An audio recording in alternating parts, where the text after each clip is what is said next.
നമ്മൾ ഉണ്ടാക്കാൻ പോകുന്നത് ചപ്പാത്തിക്കും പൊറോട്ടയ്ക്കും ചോറിനും ഒപ്പം കൂടെ കഴിക്കാൻ പറ്റിയ ഒരു നോർത്ത് ഇന്ത്യൻ റെസിപ്പിയായ പനീർ ബട്ടർ മസാല ആണ്. ആദ്യം ഒരു പാൻ അടുപ്പത്ത് വെച്ച് ചൂടാക്കി 2 സ്പൂൺ ബട്ടർ ചേർത്ത് അതിലേക്ക് ഓൾ സ്പൈസസും ഇട്ട് മൂപ്പിക്കുക. അതിലേക്ക് 1.5 സവാള അരിഞ്ഞതും 1 തക്കാളി അരിഞ്ഞതും 2 പച്ചമുളക് 4 അല്ലി വെളുത്തുള്ളി 1 ചെറിയ കഷ്ണം ഇഞ്ചി ചേർത്ത് വഴറ്റുക. അതിലേക്ക് 4-5 വറ്റൻ മുളകും ചേർത്ത് വഴറ്റുക. ഒരു 10-12 കാഷ്യൂനട്ട് 15 മിനിറ്റ് വെള്ളത്തിൽ കുതിർത്ത് വെക്കുക. ഉള്ളി ഒന്ന് വാടിക്കഴിയുമ്പോൾ കുതിർത്ത് വെച്ച കാഷ്യൂനട്ട് ചേർത്ത് നന്നായി വഴറ്റുക. അതിലേക്ക് കുറച്ച് മല്ലിയിലയും ഉപ്പും ചേർത്ത് അടച്ചു വെച്ച് തീ ഓഫ് ചെയ്യുക.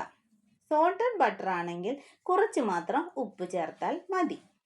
ചൂടൊന്ന് മാറിയതിനു ശേഷം ഒരു മിക്സി ജാറിലേക്കിട്ട് ഫൈൻ പേസ്റ്റാക്കി അരച്ചെടുക്കുക. വീണ്ടും ഒരു കടായി അടുപ്പത്ത് വെച്ച് കുറച്ച് ബട്ടർ ചേർത്ത് അരമുറി സവാള പൊടിയായി അരിഞ്ഞതും കൂടി ചേർത്ത് വഴറ്റുക. അതിലേക്ക് 1/2 സ്പൂൺ മഞ്ഞൾപ്പൊടിയും 1 സ്പൂൺ കാശ്മീരി ചില്ലിപ്പൊടിയും 1/4 സ്പൂൺ ജീരകപ്പൊടിയും ചേർത്ത് വഴറ്റുക. അതിലേക്ക് അരച്ചു വെച്ചിരിക്കുന്ന മിശ്രിതവും കറിക്ക് ആവശ്യമായ വെള്ളവും ചേർത്ത് തിളപ്പിക്കുക. കറി ഒന്ന് തിളച്ചു വരുമ്പോൾ കഷ്ണങ്ങളാക്കിയ പനീർ ഇട്ട് ഒരു തിള വരുമ്പോൾ അതിലേക്ക് അരിഞ്ഞു വെച്ചിരിക്കുന്ന മല്ലിയിലയും 1 സ്പൂൺ കസ്തൂരി മീത്തയും ചേർത്ത് ഇളക്കി അടച്ചു വെക്കുക. പനീറിന് അധികം വേവില്ലാത്തതിനാൽ 2 മിനിറ്റ് വേവിച്ചാൽ മതി. ഇതാ അടിപൊളി പനീർ ബട്ടർ മസാല റെഡി ആയിട്ടുണ്ട്.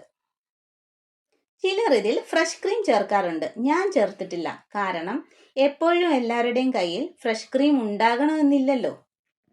എന്നാലും ടേസ്റ്റിന് ഒരു കുറവും ഉണ്ടാകില്ല. കാരണം നമ്മൾ കാഷ്യൂനട്ട് അരച്ച് ചേർത്തത് കൊണ്ട് കറിക്ക് ഒരു തിക്നെസ്സും റിച്ച് ടേസ്റ്റും ആയിരിക്കും. ഈ വീഡിയോ എല്ലാവർക്കും ഇഷ്ടമായെന്ന് കരുതുന്നു. ഇതുപോലുള്ള നല്ല വീഡിയോസിനായി നമ്മുടെ ചാനൽ ഒന്ന് സബ്സ്ക്രൈബ് ചെയ്യണേ. ഇനി പുതിയൊരു വീഡിയോ ആയിട്ട് വരുന്നത് വരെ ബൈ.